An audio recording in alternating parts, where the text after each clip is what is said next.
ಮಕ್ಕಳಿಗಿಲ್ಲ ರಸ್ತೆ, ಕೆಸರು ಬಿದ್ದ ರಸ್ತೆಯಲ್ಲಿ ನಿತ್ಯ ಸಂಚಾರ. ಅದು ಬಡ ಮಕ್ಕಳು ವಿದ್ಯಾಭ್ಯಾಸ ಮಾಡುವ ಸರ್ಕಾರಿ ಶಾಲೆ.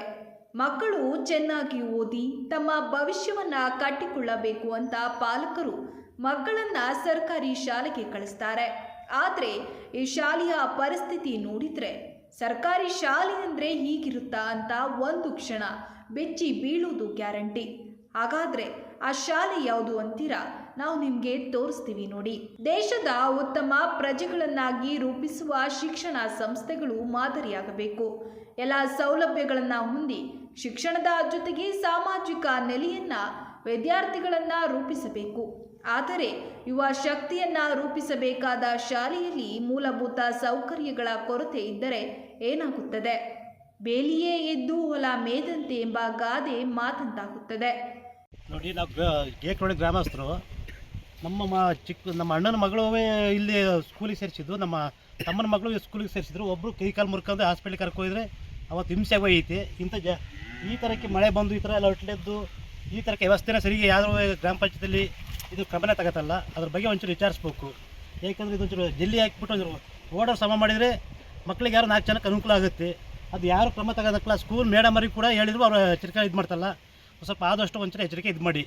ಇಲ್ಲದೆ ಹೋದರೆ ಮಕ್ಳುಗಳಿಗೆ ಭಾರಿ ಏಟಾಗುತ್ತೆ. ಇಲ್ಲಿ ಬಡವ ಜನ ಇಲ್ಲೆಲ್ಲ ಬಡವರೇ ಇರೋದು. ಅದು ಅಲ್ಲಿ ಶ್ರೀಮಂತರು ಯಾರು ಬಂದು ಓಡಲ್ಲ. ಅದೇನು ಸಿಟಿನಲ್ಲ, ಇದು ಹಳ್ಳಿಗಳೆಲ್ಲ ಸ್ವಲ್ಪ ನಾವು ವಿಚಾರಿಸಿ ಇದನ್ನೊಂದು ಅವಕಾಶ. ಯುವ ಸಮುದಾಯಕ್ಕೆ ಉತ್ತಮ ಮಾರ್ಗದರ್ಶನ ನೀಡಬೇಕಾದ ಶಾಲೆಯ ರಸ್ತೆ ಕೆಸರುಗದ್ದೆಯಾಗಿದ್ದು, ಕೆಸರು ಬಿದ್ದ ರಸ್ತೆಯಲ್ಲಿ ನಿತ್ಯ ಸಂಚಾರ ಮಾಡುತ್ತಿರುವ ಮಕ್ಕಳ ಪರಿಸ್ಥಿತಿ ಹೇಳತೀರದಾಗಿದೆ. ಮೈದಾನದ ಎಲ್ಲೆಂದರಲ್ಲಿ ನಿಂತ ನೀರು, ಕೆಸರಿನಂತಾದ ರಸ್ತೆ. ಈ ದೃಶ್ಯಾವಳಿ ಕಂಡು ಬಂದಿದ್ದು ಆಲೂರು ತಾಲೂಕಿನ ಹುಣಸವಳ್ಳಿ ಗ್ರಾಮ ಪಂಚಾಯಿತಿ ವ್ಯಾಪ್ತಿಯ ಗೇಕರವಳ್ಳಿ ಗ್ರಾಮದ ಸರ್ಕಾರಿ ಕಿರಿಯ ಪ್ರಾಥಮಿಕ ಪಾಠಶಾಲೆಯಲ್ಲಿ.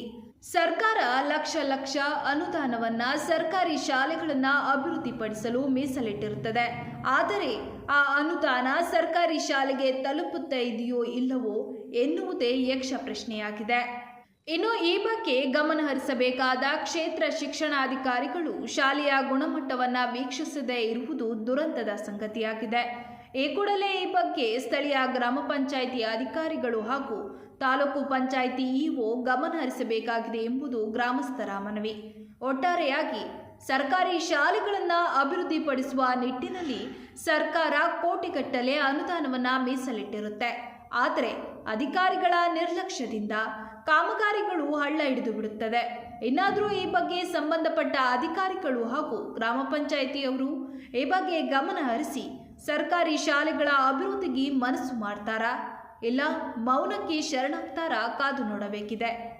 ಒಂದು ಸರ್ಕಾರಿ ಸ್ಕೂಲಲ್ಲಿ ಓದ್ತದೀವಿ ಅಂದರೆ ಬಡವ್ರ ಮಕ್ಕಳೇ ಸರ್ಕಾರಿ ಸ್ಕೂಲಲ್ಲಿ ಓದ್ತಾ ಇರೋಂಥದ್ದು. ಹಂಗಾಗಿ ನಾವು ನಮ್ಮ ಬಡವ್ರ ಮಕ್ಕಳ ಕೂಲಿ ನಾಲಿ ಮಾಡ್ಕೊಬಂದು ನಾವು ಇಲ್ಲಿ ಓದಲಿ, ಗೌರ್ಮೆಂಟ್ ಸ್ಕೂಲಲ್ಲಿ ಓದಲಿ ಅಂತ ನಾವು ಸೇರಿಸ್ತಾ ಇದ್ದೀವಿ. ಇದರಲ್ಲಿ ಪ್ರೈವೇಟ್ ಸ್ಕೂಲಲ್ಲಿ ಓದಿಸೋಕ್ಕೆ ನಮಗೆ ಆಗಲ್ಲ. ಏನಾದ್ರು ಇಲ್ಲಿ ಓದಿ ಒಂದು 4 ವಿದ್ಯಾಭ್ಯಾಸ ಕಲಿತೇವೆ ಅಂತ ನಾವು ಸೇರ್ಸೋಕ್ಕೆ ಬಂದರೆ ನಮಗೆ ಇದಕ್ಕೆ ಸಂಬಂಧಪಟ್ಟ ಅಧಿಕಾರಿಗಳು ದಯವಿಟ್ಟು ನಮ್ಮಂಥ ಬಡವ್ರ ಮಕ್ಕಳಿಗೆ ಓದೋಕ್ಕೆ ಅವಕಾಶ ಮಾಡಿಕೊಡ್ಬೇಕು.